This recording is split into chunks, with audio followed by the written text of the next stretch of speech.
Our next chapter is about the moon and the stars. अभी तो हम sunlight के बारे में पढ़ रहे थे into the last chapter कि किस तरीके से सनलाइट के थ्रू हमारी शैडोज बनती है और कैसे कैसे हम उसका डायरेक्शन चेंज कर सकते हैं. अब हम बात करेंगे कि सनलाइट से निकल के मून लाइट तक किस किस चीज़ में हम क्या क्या चीज़ें देख सकते हैं. The moon and the stars. The moon, when the sun sets at night, the moon is seen in the sky. The moon has no light of its own and it only reflects the sunlight which falls on it. हम यहाँ पे देखेंगे कि जो moon है उसकी कोई अपनी लाइट नहीं होती जैसे कि सन की होती है. बट सनलाइट, क्योंकि कई बार ऐसा होता है कि हमें बहुत ब्राइट सनलाइट के थ्रू ही मून की लाइट भी दिखती है. कैसे दिखती है? क्योंकि जो सन की लाइट है वो धीरे धीरे एब्जॉर्ब होती चली जाती है इनटू द मून लाइट, जो कि हमें रात को देखने को मिलती है. The light of the moon is not so bright, so we do not see it during the day. Moon की अपनी कोई पर्टिकुलर लाइट नहीं है और जो है वो बहुत डिम है, बहुत कम लेवल पे है, इसीलिए हमें वो दिन में दिखाई नहीं देती. The moon goes around the earth. It makes a complete round of the earth in 1 month. जो मून है वो अर्थ का एक पूरा राउंड लेता है और वो राउंड कैसे ले रहा है? इनटू द ऑर्बिट, एक एक्सिस पे चलता चला जाता है और विद इन 1 मंथ वो उसे कंप्लीट करता है. और मून जो है अपनी शेप को चेंज भी करता है. शेप कैसे चेंज करता है वो हम इस इमेज के थ्रू समझेंगे. For some days only a portion of the moon is visible. When the moon is seen round like a ball we call it full moon. अभी हम यहाँ पे इसका एक डिफ्रेंसिएशन समझेंगे कि कैसे मून अपनी शेप को चेंज करता है. जैसे जैसे धीरे धीरे प्लांट ग्रो करता है तो पहले हमें स्मॉल बड दिखती है, फिर वो एक फ्लावर में शेप होता है, फिर वो एक फ्रूट बनता है. तो वैसे ही मून भी धीरे धीरे ग्रो करना शुरू करता है और जिस दिन वो फुल अपनी फॉर्म में होता है उसको हम टर्म देते हैं फुल मून. उसके बाद वो वापस से अपनी फॉर्मेशन चेंज करता चला जाता है. अब ऐसा क्यों होता है? उसका रीज़न है क्योंकि वो अर्थ का जो एक पूरे मंथ में चक्कर लगा रहा है उसकी वजह से उसकी शेप है तो सर्कुलर ही, लेकिन हमें, क्योंकि हम अर्थ से उसको देख रहे हैं, इसीलिए हमें उसकी शेप जो है चेंज दिखाई देती है. After full moon, the moon begins to diminish by day. The moon begins to hide itself behind the earth. The hidden portion of the moon does not get light from the sun, so it does not shine and becomes invisible. जैसा मैंने बताया, क्योंकि वो अर्थ का circumference count करता है, एक एक मंथ में राउंड लेता रहता है, जिसकी वजह से सनलाइट उस तक नहीं पहुंचती है, जिसकी वजह से मून की अपनी लाइट ख़त्म होती चली जाती है और हमें उतना ही पोर्शन विजिबल होता है जितने में सनलाइट पड़ती है. So it does not shine and becomes invisible. When the whole of the moon is hidden behind the earth it does not shine and the nights are dark. When there is no moon in the sky it is called no moon. तो यहाँ पे हमने 2 terms के बारे में पढ़ा.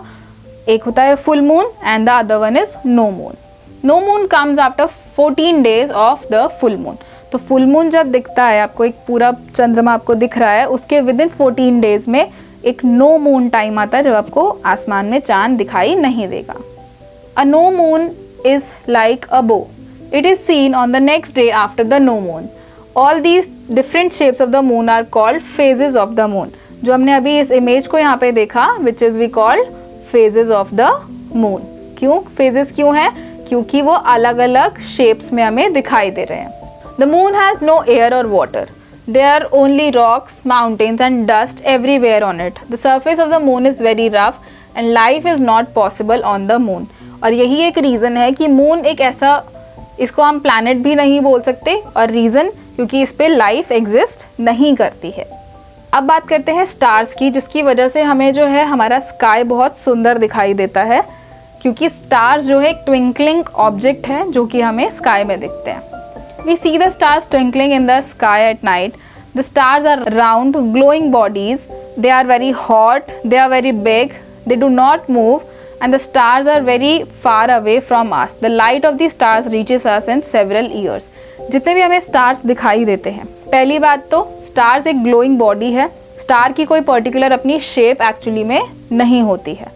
दूसरी चीज़, stars जो एक बहुत हॉट ऑब्जेक्ट होते हैं, एलिमेंट हैं, जिसकी वजह से वो हमें बहुत दूर से दिखाई दे जाते हैं. और क्योंकि वो बहुत बड़े हैं, मून के कंपैरिजन में ज़्यादा बड़े नहीं हैं, बट वो हमें दिखाई देते हैं बहुत ट्विंकलिंग ऑब्जेक्ट्स में, जिसकी वजह से वो हमें बहुत सुंदर दिखाई देते हैं. Light of the stars reaches in several years. जो भी स्टार की लाइट है वो हम तक बहुत धीरे धीरे बहुत लंबे टाइम के बाद अर्थ तक पहुंचती है। Now you can imagine how far the stars are from us. You can also understand why the stars appears so small. क्यों? क्योंकि वो इतने छोटे हमें क्यों दिखते हैं? क्योंकि वो बहुत दूर हैं हमसे, just like the sun.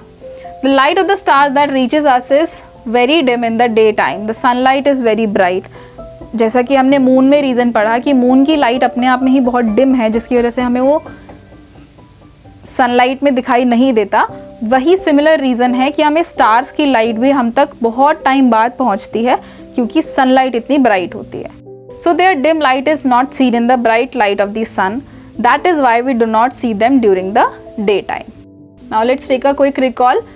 The moon is the biggest and the brightest object in the sky at night. हमें रात को सबसे बड़ा मून ही दिखाई देता है और उसके साथ साथ स्टार्स दिखाई देते हैं। It is round like a ball, it goes around the earth once in a month. वो अर्थ की ऑर्बिट को एक प्रॉपर एक्सिस पे रह के अर्थ का एक 1 मंथ में एक चक्कर लेता है।